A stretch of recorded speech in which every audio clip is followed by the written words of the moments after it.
ماوراء النہر کا علاقہ جسے آج ہم ترکستان کا نام دیتے ہیں اور جو مشرق میں منگولیا اور شمال چین کی پہاڑوں سے مغرب میں بحر قزوین اور شمال میں سائبیریا کے میدانی علاقوں سے جنوب میں بر صغیر اور فارس تک پھیلا ہوا ہے، غز خاندانوں کا وطن ہے۔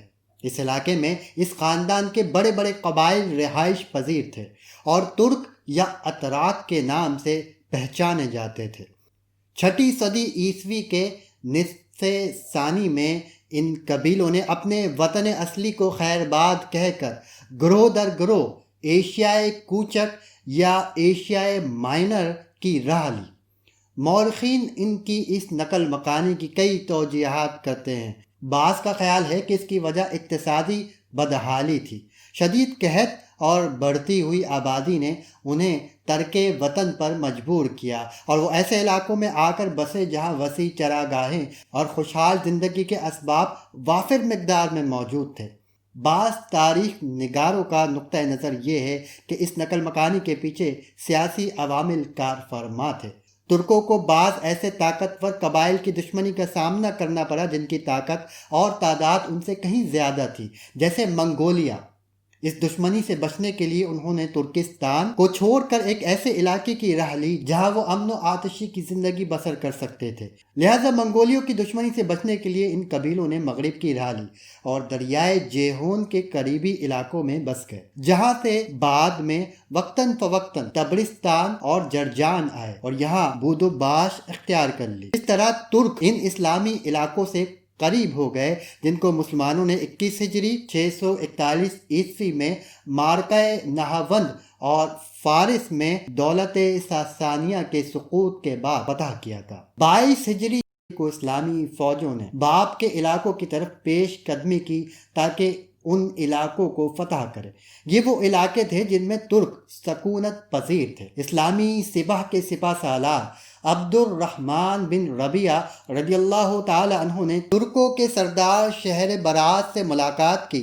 شہر براز نے عبد الرحمن رضی اللہ تعالی عنہ سے صلح کی درخواست کی اور اس بات کا اظہار کیا کہ وہ ارمن پر حملہ کرنے کے لیے اسلامی لشکر میں شریک ہونے کے لیے تیار ہیں۔ عبد الرحمن رضی اللہ تعالی عنہ نے انہیں اپنے قائد سراقہ بن عمرو رضی اللہ تعالی عنہ کے پاس بھیج دیا۔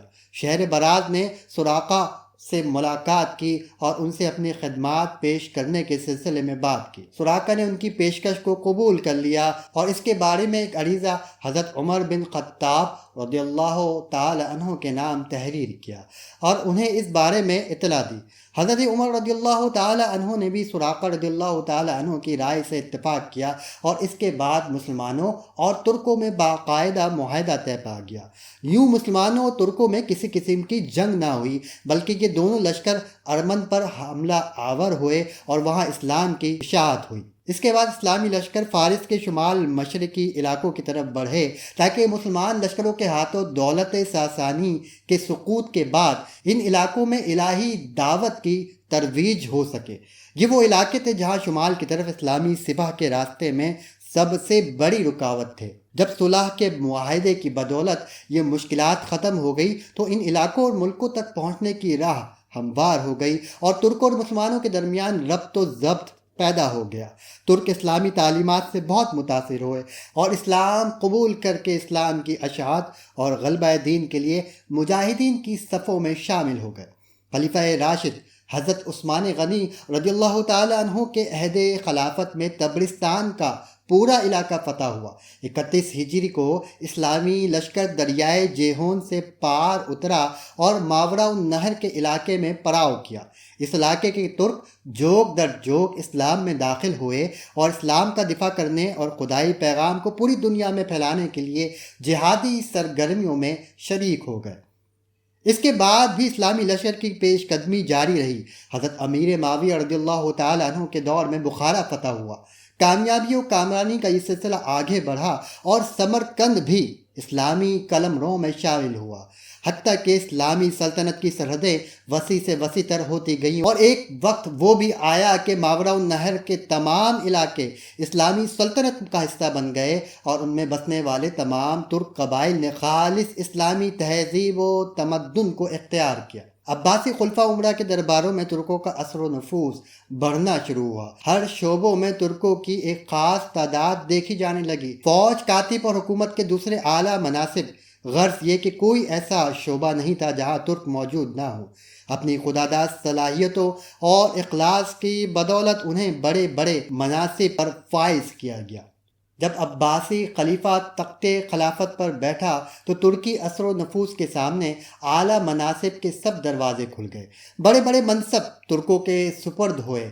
ترک اب سلطنت کے ہر شعبے میں کلیدی آسامیوں پر کام کرنے لگے۔ دراصل معتصم ایرانی اثر و نفوذ کی بے کنی کرنا چاہتا تھا۔ دراصل ایرانی خلیفہ المامون کے دور سے ایک بہت بڑی طاقت کی حیثیت سے حکومتی عہدے پر فائز چلے آ رہے تھے اور ان میں کافی حد تک خود سری کے آثار نمایاں ہونے لگے تھے۔ معتصم کے اس اقدام نے لوگوں کو کافی حد تک مشتعل کر دیا۔ عوام اور سپاہ دونوں میں بے چینی پھیل گئی۔ یہی وجہ تھی کہ معتصم نے اپنے لیے ایک نئے شہر کی بنیاد رکھی جہاں اس کی ذاتی فوج اور ایوان و مددگار رہائش پذیر ہوئے۔ یہ نیا شہر سامرا کے نام سے موسوم کیا جاتا ہے اور بغداد سے 125 کلومیٹر دور تھا۔ یوں تاریخ اسلامی کے اہم ترین دور میں ترکوں کو سلطنت میں خاصی اہمیت حاصل ہو گئی، حتیٰ کہ وہ وقت بھی آیا کہ ترکوں نے ایک بہت بڑی اسلامی سلطنت کی بنیاد رکھی۔ اس سلطنت کا دولت عباسیہ کے خلفاء کے ساتھ مضبوط تعلق تھا۔ یہ سلطنت تاریخ میں سلجوقی سلطنت کے نام سے پہچانی جاتی ہے۔